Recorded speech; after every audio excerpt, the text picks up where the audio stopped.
El siguiente programa es apto para mayores de 18 años. No contiene escenas de sexo ni violencia. Contiene subtítulos de apoyo.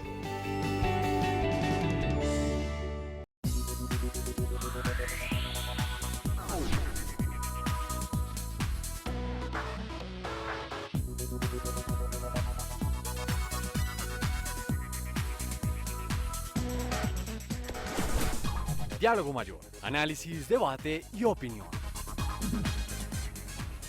Muy buenas noches, bienvenidos todos a Diálogo Mayor. Nos encanta que estén aquí otra vez con nosotros. Bienvenidos a Diálogo Mayor. 100 días se cumplen de la implementación de los acuerdos de paz. Vamos a hacer un balance de qué ha pasado en estos 100 días, cuáles son esos retos de Colombia, de la sociedad colombiana, del Estado, de la oposición frente a los acuerdos de paz. No olvidemos que son acuerdos de Estado. Hoy tenemos para tratar este tema un personaje de primera línea, por supuesto, un responsable directo y un juicioso trabajador de la paz en Colombia. El doctor Humberto de la Calle, abogado, político, vicepresidente de la República y hoy fundamentalmente jefe negociador del Gobierno Nacional para los diálogos de paz. Bienvenido, doctor de la Calle. Mil gracias, Antonio. Encantado de estar aquí en Diálogo Mayor con nuestros televidentes bajo la sombrilla de la Universidad del Rosario, que es una institución tan respetada para los colombianos. Muchas gracias, doctor. Vamos a hacer un programa pedagógico. Vamos a hablarle a los colombianos qué ha pasado en los acuerdos desde que nacen hasta ahora y cuáles son esos retos y, por supuesto, esos desafíos. Entonces, doctor de la Calle, yo quisiera que le contara a los colombianos, a mí, a todos, de esos acuerdos iniciales que se firmaron en La Habana a los acuerdos que hoy se están implementando, ¿cuáles han sido los cambios y las variaciones?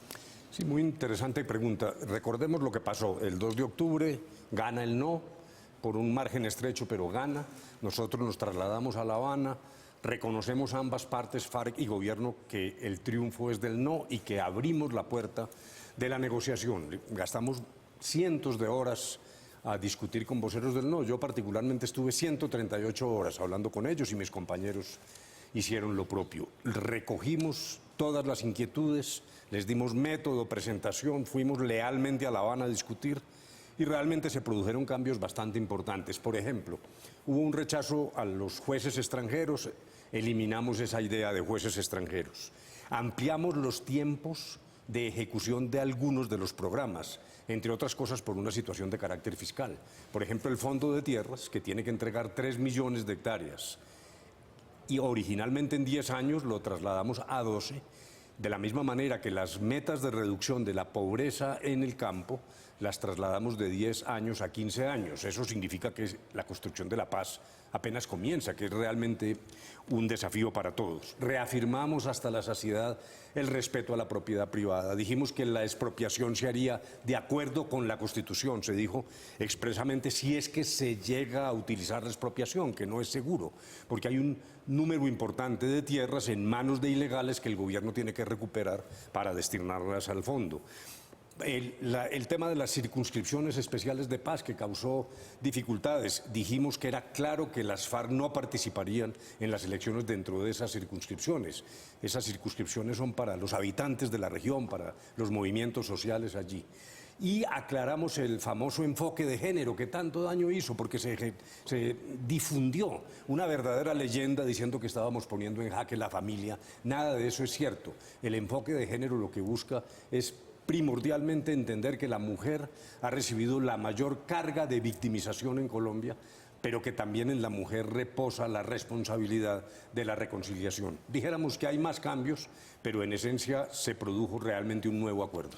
De acuerdo, pero digamos que en esencia el acuerdo sigue siendo el mismo, están esas 6 dimensiones en las cuales se soporta y una que por supuesto es fundamental, que es el desarrollo agrario integral.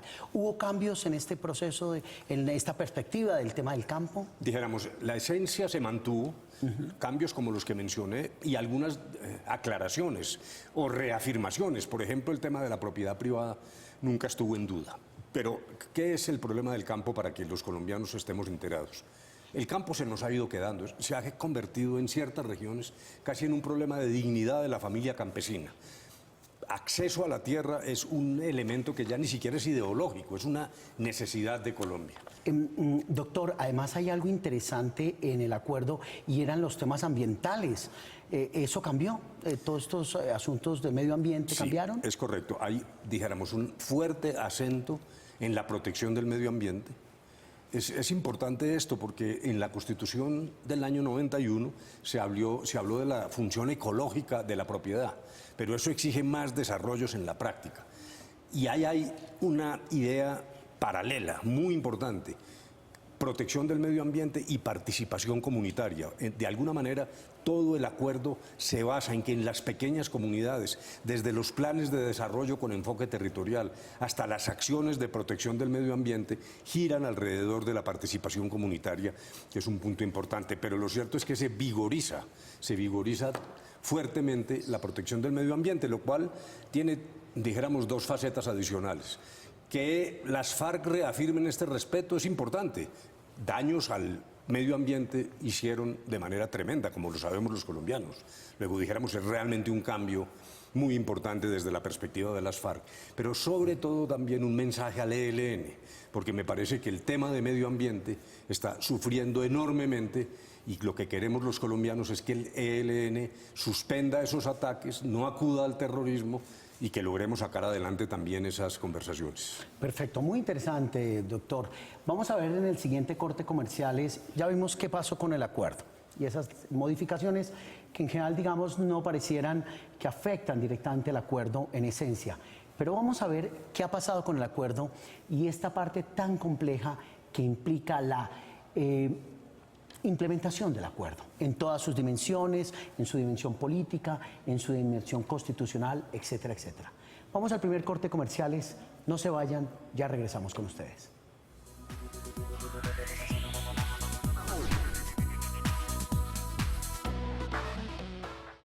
Con más de 363 años, la Universidad del Rosario ha formado a los mejores profesionales de Colombia, destacándose como una de las academias con más tradición en la educación superior. Universidad del Rosario, hacemos historia.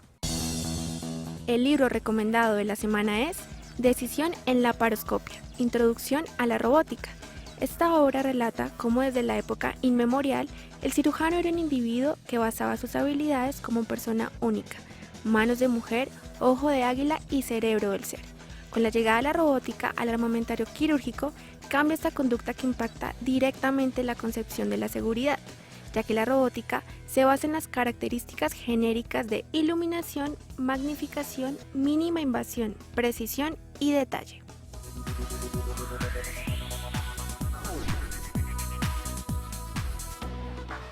Regresamos a Diálogo Mayor. Muchas gracias por estar con nosotros y aquí estamos hoy con el doctor Humberto de la Calle. Doctor de la Calle, ¿qué ha pasado y cómo está la situación hoy de las zonas veredales? ¿Cómo se están organizando? ¿Cuándo se entregan? ¿Cuándo empiezan a operar? Bueno, muy importante pregunta. Lo primero es que hay que reconocer, sin justificaciones, que ha habido problemas. Realmente son zonas muy distantes. Yo no voy a hacer aquí la justificación. Los funcionarios competentes han explicado por qué hubo problemas allí. Las FARC han manifestado su molestia. Yo creo que esa es una discusión que en este momento es menor. Lo que ocurrió a finales de la semana anterior es que en una reunión completa en Cartagena se estableció ya claramente que en el mes de abril terminará la adecuación de todas las zonas. Sin embargo, recordemos que las FARC ingresaron a esas zonas, aún las que tenían todavía dificultades de carácter logístico.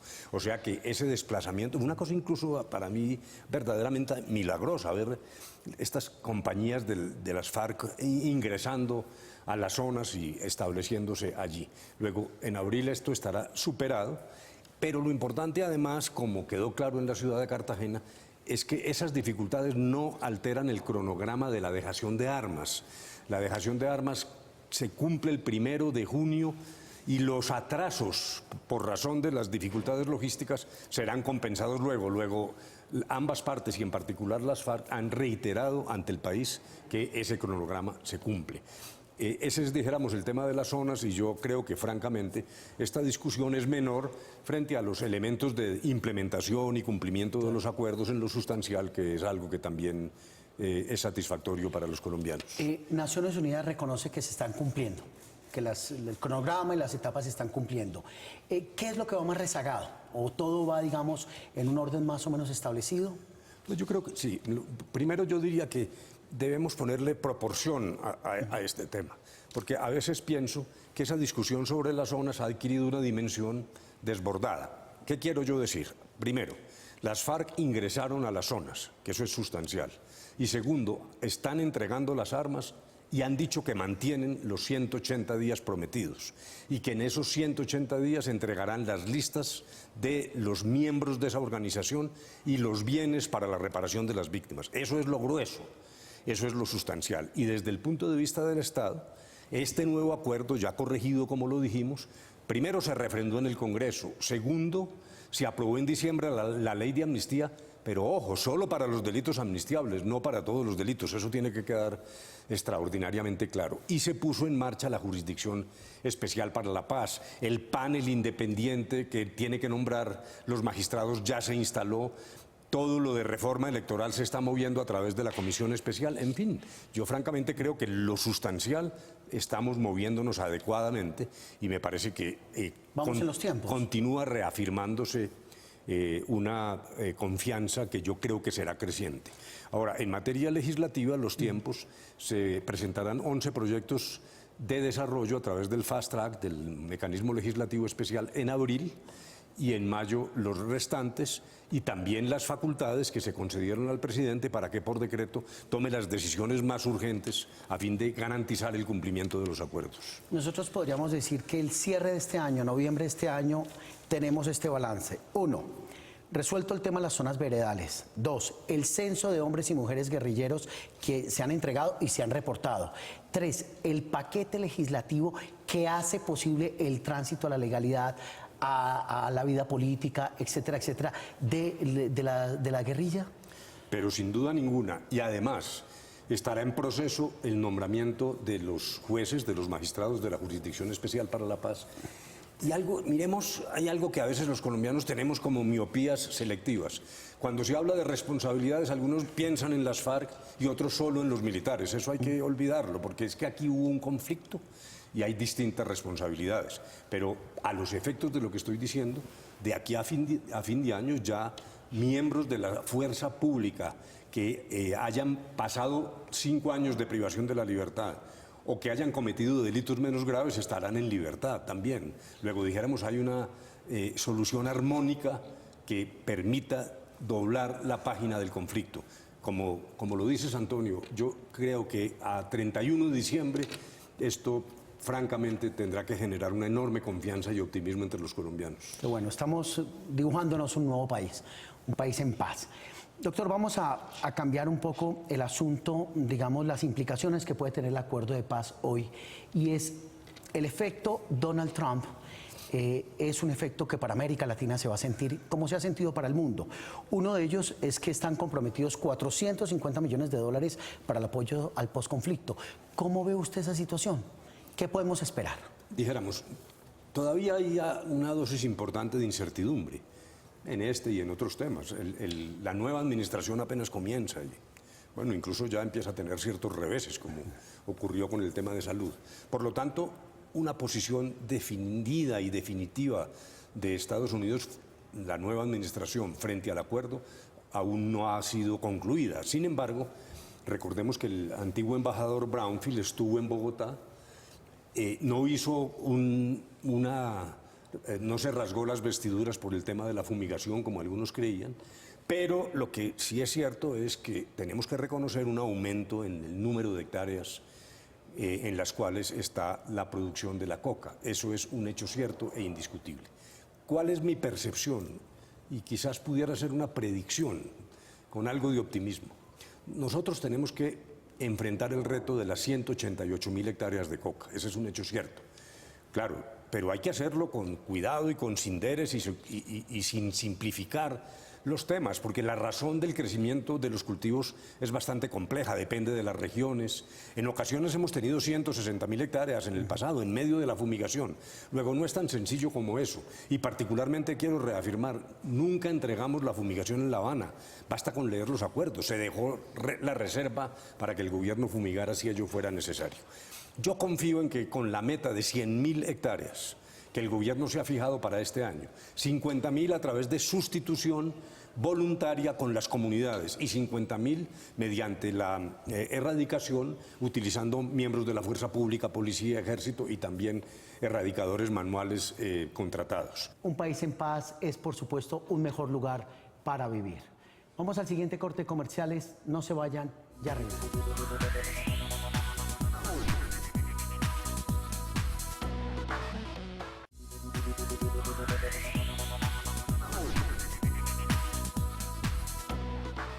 Gracias por continuar aquí con nosotros en Diálogo Mayor.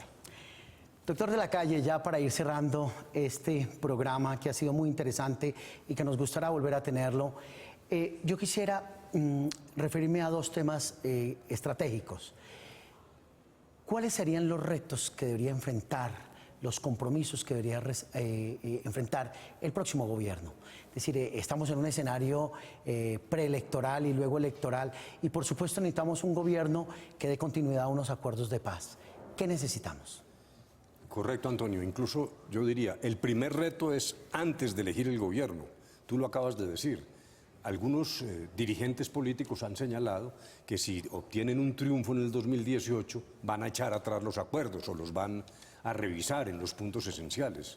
Para mí ese sería una catástrofe histórica, ese es un error. Nosotros no podemos traicionar una guerrilla que se desarmó por virtud de un acuerdo, como tú lo dijiste muy bien al principio de este programa, a través de un acuerdo que es un acuerdo de Estado, que compromete a todo el Estado colombiano. El primer reto, por lo tanto, es tener una fuerza política suficiente que le dé estabilidad a los acuerdos. Y no me refiero solo a los partidos políticos, sino muchas personas independientes, los estudiantes, los que se tomaron las calles el 3 de octubre pidiendo acuerdo ya. Yo creo que tenemos que mantenernos en guardia para evitar dar marcha atrás con consecuencias que serían extremadamente preocupantes. Aparte de eso, un nuevo gobierno tiene varios retos. En primer lugar, el del cumplimiento, llamémoslo burocrático, de la paz. Siempre en esto hay que ponerse las pilas. Hablábamos de las dificultades con las famosas zonas de normalización. El gobierno tiene que prepararse, tiene que coordinar. Incluso después de la reunión de Cartagena, a la que aludimos ahora, el pasado lunes el presidente de la República convocó un Consejo de Ministros para coordinar a plenitud la labor del gobierno y eso tiene que ser continuado por quien obtenga el triunfo en el 2018. También retos que no son solo materiales. Dijéramos, está el tema de los planes de desarrollo con enfoque territorial, asumir el reto fiscal que implica cumplir lo acordado, la dejación de armas habrá ya concluido en ese momento, pero hay que garantizar los planes de reincorporación de la guerrilla. Pero sobre todo también hay una dimensión espiritual, nunca podemos perder de vista esto. Esto no es solo plata y fusiles, esto es una predisposición de los colombianos sobre la base de la reparación a las víctimas, de doblar esta página histórica, de tener un país mejor, más integrado, con más optimismo, donde nos sentamos más cerca unos de otros, con mayores grados de solidaridad. Yo creo que eso también no solo compromete al Estado, sino a la sociedad civil, pero hay que abrir caminos para que la reincorporación de la guerrilla sea una oportunidad igualmente de restablecer el tejido social en muchos lugares de Colombia. Perfecto. En esa perspectiva, la paz es un problema de todos, esto es un asunto de todos los colombianos. Si usted pudiera hacerle o quisiera hacerle unas recomendaciones, por ejemplo, a la sociedad civil, a los jóvenes, muchos se abstuvieron de votar, por supuesto, a la academia en general, ¿qué recomendaciones le haría de esta Colombia a futuro? Yo diría, comienzo con los jóvenes, que se movilizaron, muchos de ellos, pero tú lo has dicho muy bien, Antonio, algunos son bastante indiferentes. Es un error, porque realmente es crucial. El camino de Colombia lo vamos a definir a raíz de la oportunidad que generan los acuerdos, no el acuerdo mismo, no la discusión del acuerdo, dijéramos, allí está. No, me parece que lo que tenemos es dos modelos de país. O nos vamos por un país incluyente, respetuoso, que ejerza la autoridad de manera racional, con enfoque de derechos, con una perspectiva humanitaria, o regresamos al anacronismo del ejercicio burdo de la autoridad, el autoritarismo, el irrespeto a los derechos de las personas. Muchos exfuncionarios En su época nos hablaban de cómo desde un escritorio en Bogotá se quiere dictar la moral privada, el comportamiento de las parejas, en fin. Lo que tenemos que preservar es el núcleo de la Constitución, que es lo que implica un Estado respetuoso, un verdadero Estado de Derecho. Perfecto. Doctor, es inevitable esta pregunta. Sin duda, usted es de las personas que más ha liderado este proceso de paz en Colombia, que sin duda es un momento histórico. Es decir, yo creo que los colombianos debemos saber que estamos en un momento histórico. Lo que hagamos ahora construye una Colombia futuro. Uno podría pensar, y podrían pensar los televidentes, en una eventual candidatura suya a la presidencia de Colombia. Pues yo quiero decirle, y no voy a eludir la pregunta y decirle con sinceridad, en efecto, pues no me voy a comportar aquí de manera hipócrita. He oído voces jóvenes, gente independiente, también algunos partidos políticos que hablan de esa posibilidad. Yo me he tomado una decisión. Me parece que lo fundamental ahora es, la prioridad es el cumplimiento de los acuerdos, pero garantizar que esos acuerdos se mantengan, yo creo que exigirá una gran coalición que, repito, no es solo de partidos, sino de gente de carne y hueso. Yo cumpliré el papel en esa coalición que me corresponda. Yo estoy ligado a lo que hice en torno a la consecución de la paz en Colombia, pero esto habrá que meditarlo un poco más adelante en función de qué utilidad tiene uno en un movimiento de esa naturaleza y qué grado de apoyo encuentro de los conciudadanos. De acuerdo, ya para cerrar, si uno hiciera un balance de lo que ha pasado en esta Colombia en los últimos 3 años a la fecha, y estos acuerdos se nos cumplen a rajatabla, como hemos pensado, ¿qué Colombia esperaríamos en los próximos 3, 4 años en el tema financiero, en el tema fiscal, digamos, en el tema económico, en el tema social? ¿Efectivamente apuntaríamos a una Colombia en desarrollo? Sí, yo creo que el acuerdo no es solo una cosa militar, no es una paz chiquita de cerrar los fusiles, es una paz grande, porque el acuerdo es también una oportunidad en muchos campos, ya lo dijimos, en lo rural. No hemos hablado de la apertura política, hay que limpiar la política, estamos llenos de corrupción. El sistema político tiene que ver con la corrupción y por eso hay unos compromisos. Pero también en lo económico lo que miramos es lo siguiente.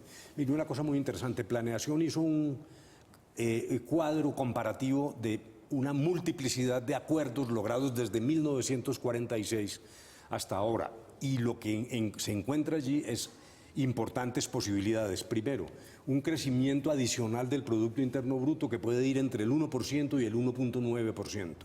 Segundo, un aumento importante de la demanda, del consumo interno, lo cual significa también, dijéramos, una ventaja económica muy grande. Tercero, puede llegar a triplicarse la inversión extranjera directa. Es además algo elemental que, repito, esto se hace de manera empírica, mirando lo que ha ocurrido en otras partes. Y luego nuevos desarrollos. Ejemplo, el más obvio y que ya lo estamos viendo, el turismo, que es un gran generador de empleo. Luego yo creo que allí hay realmente una potencialidad. También, lo dije, desde el punto de vista fiscal, claro que hay unos esfuerzos que tiene que hacer el Estado. Habrá cooperación internacional, pero fundamentalmente somos los colombianos los que tenemos que satisfacer esto. Lo que se ve, llamémoslo, en el flujo de caja, es que hay suficientes recursos fiscales para asumir este reto, pero ahí tendremos que estar todos los colombianos construyendo la paz. Uno podría pensar que implementando los acuerdos de paz, reduciendo esta corrupción tan rampante y aumentando la institucionalidad, tenemos una nueva Colombia, una Colombia con optimismo. Yo creo que sí. Fíjese, no tenemos víctimas de las FARC hace tiempo. Las salas destinadas a ese propósito en el hospital militar están vacías. No hay heridos de guerra con las FARC. Hemos tenido 8 millones de víctimas. Tenemos que reparar esas víctimas. Doblar esa hoja ya de por sí muestra un país nuevo, un país distinto. Bueno, pues muy bien, muy interesante. Las conclusiones son de ustedes. Es clarísimo. La paz es un derecho, es un deber. La guerra ya no es una alternativa, menos en estos tiempos de paz. A ustedes muchísimas gracias y al doctor Humberto de la Calle por su tiempo, por su pedagogía de paz. Muchísimas gracias. Realmente fue un placer tenerlos, escucharle y creo que el tema nos quedó bastante más claro. A todos ustedes, síganos en las redes sociales. Estamos pendientes, las conclusiones y el compromiso es de todos los colombianos. Un abrazo y una feliz noche para todos.